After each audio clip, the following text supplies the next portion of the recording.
Ini nggak ada progresnya nih, apa betul apa enggak sekarang nggak ada sekolah favorit? Kalau masih ada pertengkaran zonasi, berarti masih ada sekolah favorit. Sekolah favorit itu paling tidak ada dua sebabnya. Satu SDM, gurunya bagus-bagus. Kan tidak mungkin juga saya menyekolahkan anak saya di sekolah yang jelek. Saya juga melihat Kang Dede antusias sekali di media-media untuk menghilangkan sistem zonasi ini, gitu. Pergolakan mengejar sekolah-sekolah tersebut sebenarnya adalah intinya kan keinginan masyarakat adalah untuk mendapatkan sekolah pendidikan yang affordable dan juga berkualitas. Intinya seperti itu. Hasil dari 7 tahun terakhir ini kan kita belum menemukan dari hasil tersebut. Zonasi itu kan semangatnya memang tadi disampaikan oleh Bu Ledia adalah untuk menghilangkan sekolah favorit ataupun juga tidak favorit. Bahwa semua sekolah itu harus memiliki standar yang baik dan berkualitas sama rata.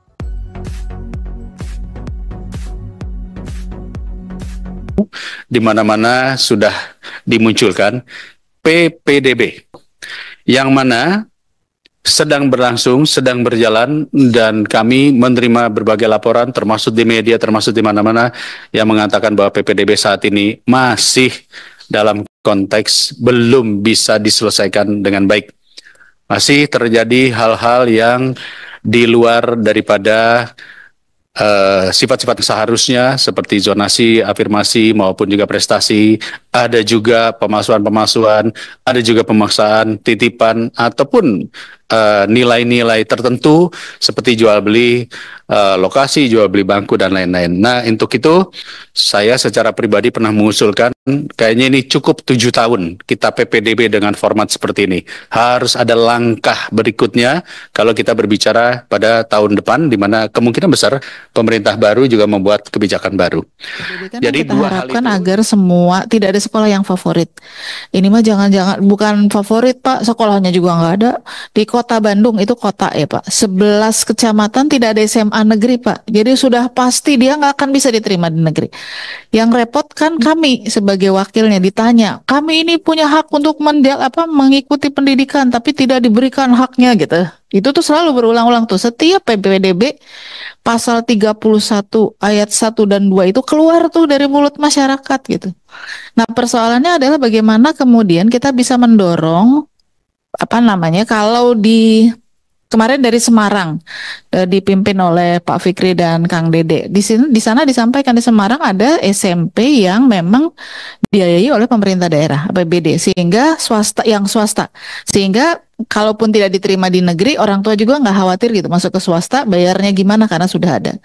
Tapi kan tidak semua seperti itu. Jadi saya pikir ketika kemudian menjadi sebuah dasar pemikiran juga, tolong juga jangan disebutkan bahwa memastikan bahwa lebih adil, nggak adil Pak, yang ada aja nggak adil gitu, orang dia nggak punya sekolahnya gimana mau bisa masuk gitu. Nah jadi ini nampaknya pembicaraan dengan pemerintah daerah menjadi penting, tetapi bagi yang di perkotaan mencari lahan untuk sekolah itu lebih rumit, sehingga dorongannya untuk melibatkan swasta itu menjadi lebih besar. Salah satu contoh misalnya di Kota Bandung itu sejak zaman SMA SMK masih di bawah pemerintah kota, itu sudah ada beberapa sekolah swasta yang memang berdasarkan peraturan wali kotanya jadi sekolah gratis. Jadi sekolah gratis dengan konsekuensi bahwa APBD diarahkan ke sana. Nah, sampai sekarang meskipun itu yang menentukan SK-nya tidak pernah ada wali kota yang mencabut, sehingga yang SMK sekalipun masih mendapatkan bantuan dari pemerintah kota. Pola-pola seperti ini gimana caranya gitu supaya lebih banyak lagi bisa diadopsi, terutama di perkotaan yang memang sudah tidak mungkin lagi untuk menambah jumlah sekolah. Yang berikutnya tadi penjelasan Mas Nino berkaitan dengan sekarang vokasi lebih meningkat, yang daftar ke vokasi lebih meningkat. Tapi begitu saya lihat datanya, lulusan SMK justru nurun untuk mendaftar ke perguruan tinggi. Nah, kan ini berarti ada hal yang kita perlu jelaskan. Jangan-jangan yang lulusan SMA itu berbondong-bondong masuk ke vokasi. Tapi yang SMK udahlah mendingan kerja aja gitu, nggak usah daftar atau nggak mau kuliah, atau memang mereka udah khawatir gitu, wah udah diserbu sama yang yang SMA gitu. Nah, jadi cara membaca diagram itu harus lebih detail karena anak yang diperlukan oleh kami adalah analisa tertulisnya kira-kira seperti apa berdasarkan data tersebut. Sama seperti ketika terakhir kemudian menjelaskan SMA yang menggunakan kurikulum 2013 dengan SMA yang menggunakan kurikulum Merdeka. Ternyata ya persentase yang diterimanya lebih kecil karena yang dipilih adalah yang susah. Kan harus ada penjelasan yang nggak bisa cuma dari situ. Mengenai persoalan PPDB yang mana sebenarnya sudah menjadi persoalan tahun per tahun. Kalau kita bicara dari latar belakang ataupun juga motivasi dari orang tua, kenapa sampai terjadi pergolakan mengejar sekolah-sekolah tersebut, sebenarnya adalah intinya kan keinginan masyarakat adalah untuk mendapatkan sekolah pendidikan yang affordable dan juga berkualitas. Intinya seperti itu. Hasil dari 7 tahun terakhir ini kan kita belum menemukan dari hasil tersebut. Zonasi itu kan semangatnya memang tadi disampaikan oleh Bu Ledia adalah untuk menghilangkan sekolah favorit ataupun juga tidak favorit. Bahwa semua sekolah itu harus memiliki standar yang baik dan berkualitas sama rata. Tapi apa yang terjadi pada saat ini tidak dibarengi dengan peningkatan kualitas dan juga peningkatan jumlah sekolah yang disesuaikan dengan populasi peserta didik saat ini. Tadi disampaikan bahwa ini memberikan peluang kepada hak bagi untuk mendapatkan pendidikan, tapi nyatanya data yang disampaikan oleh BPS ini sepertinya tidak sinkron dengan apa yang disampaikan. Menyebutkan anak tidak sekolah masih ditemukan di semua jenjang. Jenjang SD tentunya paling rendah, tapi setingkat naik lagi pasti ada peningkatan. SMP di 6,93%, naik lagi ke 21,61%. Artinya apa? Semakin naik jenjang, semakin putus sekolah ini tinggi. Permasalahan yang kita dapatkan di dapil-dapil kita, di sini sudah ada yang representasinya nih, dapil yang bentuknya urban, ada yang dapil bentuknya juga rural, artinya adalah tempat-tempat terpencil maupun juga pedesaan.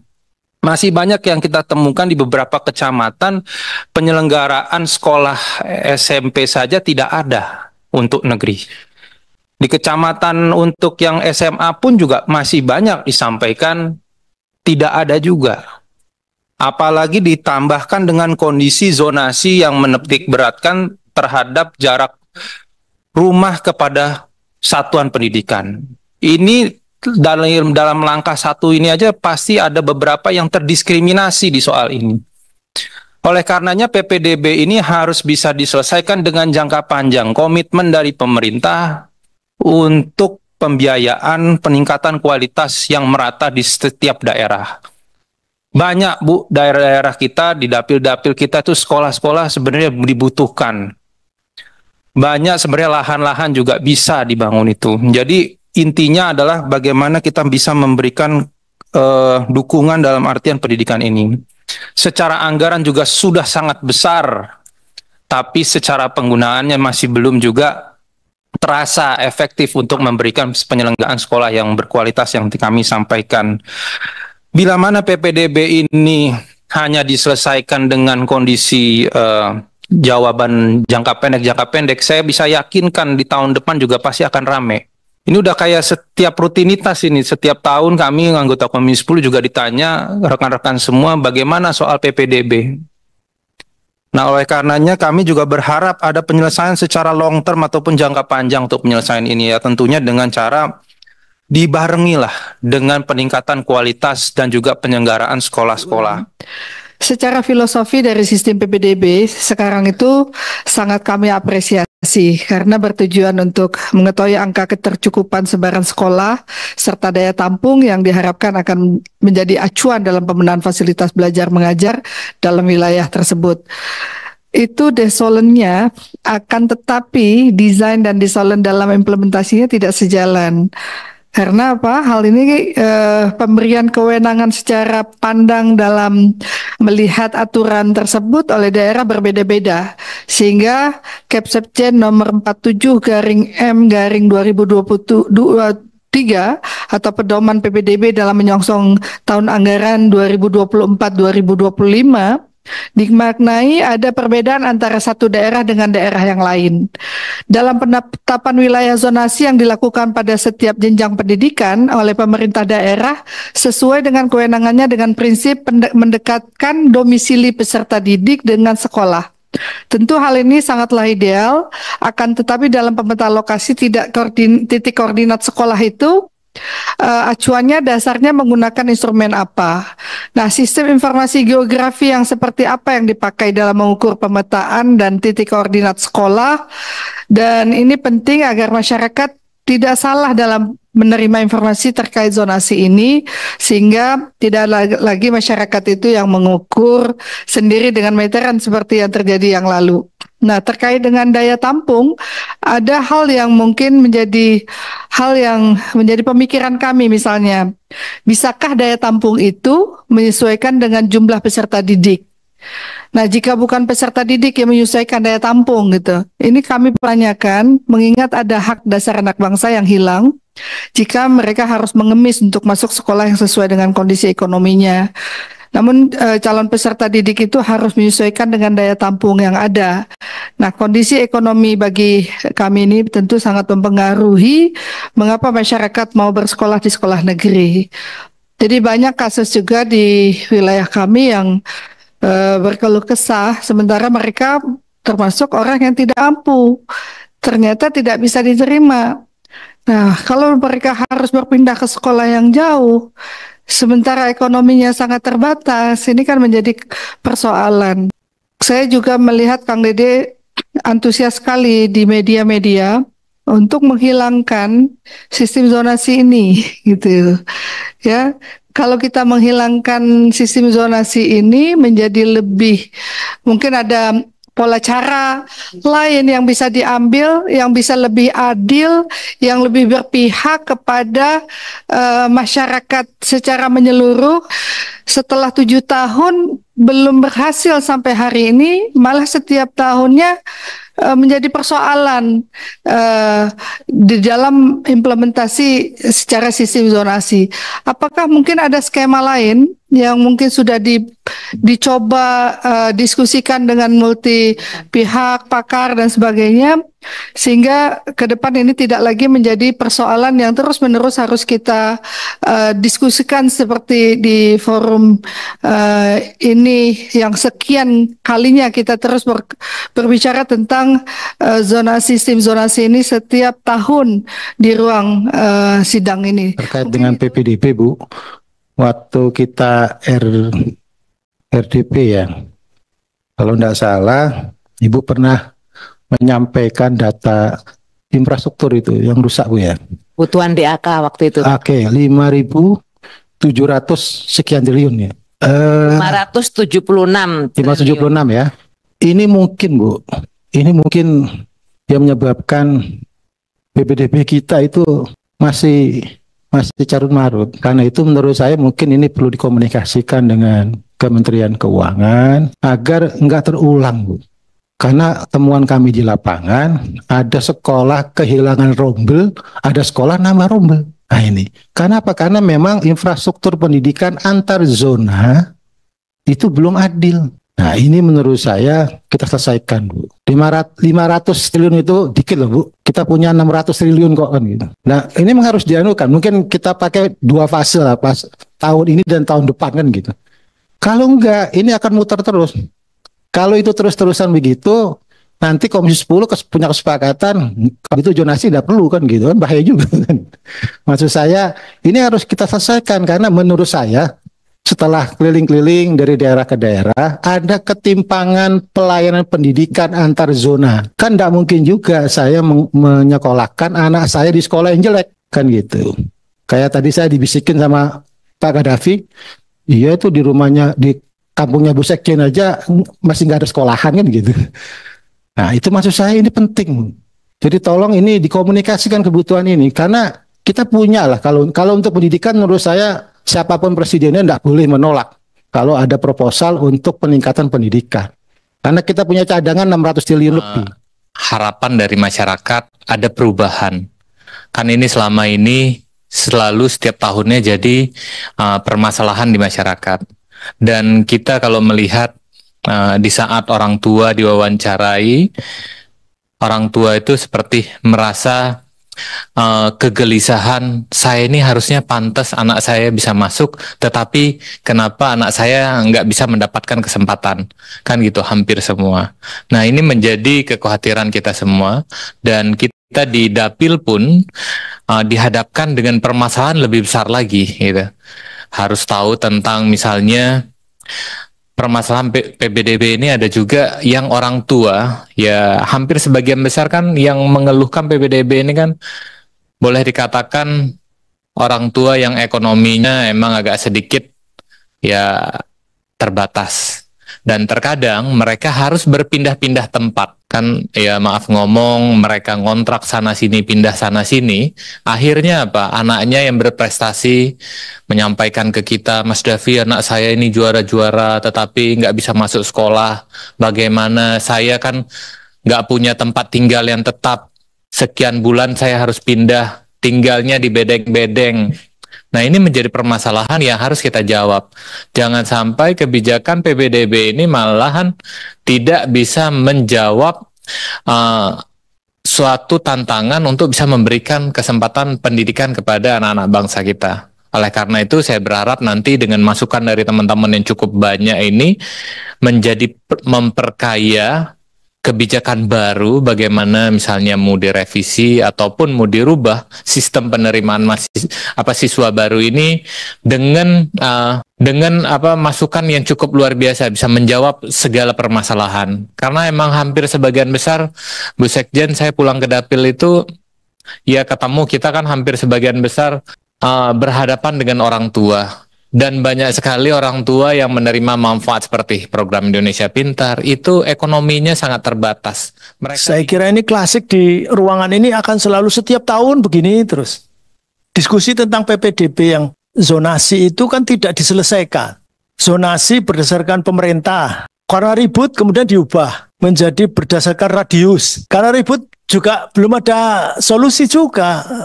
Kalau yang disiplin terhadap undang-undang atau perda RT RW, maka kan ada daerah pendidikan, ada wilayah perkantoran, ada itu, jadi pendidikan itu SMA yang satu dengan SMA yang lain jejer-jejer. Sementara di tempat lain ada yang kosong. Nah, ini kalau kemudian ke radius kan ini banyak irisan sementara ada yang blank. Ada di tempat lain. Dan kalau Komisi 10 diajak, Pak, kami di kecamatan kami nggak ada sekolahan. Nah, dulu ada misalnya skema USB, unit sekolah baru misalnya. Sekarang kan nggak ada diskusi USB di sini. Nah, ini lantas solusinya seperti apa? Padahal janjinya ketika zonasi itu sudah nggak ada lagi sekolah favorit. Ini nggak ada progresnya nih. Apa betul apa enggak sekarang nggak ada sekolah favorit? Kalau masih ada pertengkaran zonasi, berarti masih ada sekolah favorit. Sekolah favorit itu paling tidak ada dua sebabnya. Satu, SDM, gurunya bagus-bagus. Ini gurunya sudah didistribusikan apa belum? Nggak ada langkah-langkah di sini disampaikan di sini bahwa guru ini sudah dibagi. Pokoknya yang hebat-hebat ini sudah dibagi kemana? Ke beberapa tempat. Misalnya di kota tertentu nggak ada distribusi itu. Paling nggak laporan di sini. Kemudian tentang katanya nggak ada diskriminasi, karena salahnya kedua adalah prasarana. Kenapa orang pengen sekolah di sekolah itu?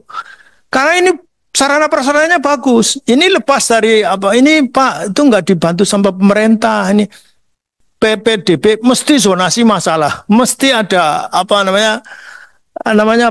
kakak abal-abal, ada orang penghuni baru yang siluman dan seterusnya. Itu begitu terus. Apakah ombudsman laporannya aja begitu? Siapa masyarakat yang laporannya seperti itu? Berarti kan kita jatuh di lubang yang terus-terusan di situ kok, jatuh terus itu loh. Ini saya kira nggak boleh membosankan itu. Diskusi begitu itu kan juga capek itu, diskusinya begitu terus dari tahun ke tahun. Masa di ruangan yang sama di sini diskusinya itu saja nggak pernah berubah. Ini saya kira nggak produktif, saya kira begitu. Jadi kalau memang nggak efektif ya diubah, berarti kita tidak mampu untuk meniadakan sekolah favorit. Berarti selalu saja ada sekolah favorit. Apalagi ada judulnya apa? Kalau vokasi SMK Pusat Keunggulan. Jangan-jangan nanti itu jadi sekolah favorit lagi. 7 tahun kita PPDB, formatnya masih sama. Itu kalau kata orang, ya tadi sebagaimana kawan-kawan sudah sampaikan, rasanya harus ada perubahan yang mendasar. Saya tawarkan 3 opsi. 3 opsi ini mudah-mudahan bisa dilihat nanti di dalam pemerintahan berikutnya. Yang pertama, opsinya adalah membangun sekolah baru. Memperbanyak sekolah baru yang tentu memakan anggaran dibutuhkan 500 triliun sekian ya, kata Bu Sekjen. Dalam raker sebelumnya ada 557 triliun yang dibutuhkan untuk membangun sekolah-sekolah baru. Anggarannya belum ada, Pak. Tetapi sebetulnya transfer dana keuangan ke daerah ada 300 lebih triliun, apabila disisipkan saja per mungkin 50 triliun tiap tahun, maka dalam 10 tahun itu akan selesai. Jadi earmarking untuk membangun sekolah-sekolah baru. Itu opsi pertama, tentu membutuhkan waktu, membutuhkan aset, dan sebagainya. Opsi kedua, saya sepakat, tadi usulan kawan-kawan Ibu Sekjen, berdayakan swasta, sekolah-sekolah swasta, ya tadi kata Bu Sekjen ya sekolah menengah, yang apa levelnya swasta menengah, intinya adalah output daripada SD semua tertampung di SMP, output daripada SMP semua tertampung di SMA. Mau itu sekolah negeri, mau itu sekolah swasta. Namun tentu butuh dukungan untuk swasta-swasta yang dikatakan Pak Fikri tadi, ya gurunya, ya labnya, ya sarana prasarana, ya biaya operasionalnya. Itu diambilnya dari mana anggarannya? Diambilnya bisa dari transfer dana ke daerah juga, sehingga mendorong Pemda untuk mengeluarkan dukungan kepada pemerintah kepada sekolah-sekolah swasta. Ini juga sangat membantu sekolah swasta yang saat ini kekurangan siswa. Sangat kekurangan siswa. Opsi ketiga, saya pahit-pahit saja, robah PPDB. Judulnya nanti mau kembali ke NEM, mau kembali ke apa, silahkan. Tapi kalau sampai tidak berubah, terlalu. Karena ini bagaimanapun, pemerintah ke depan harus punya komitmen yang sama. Yang kedua,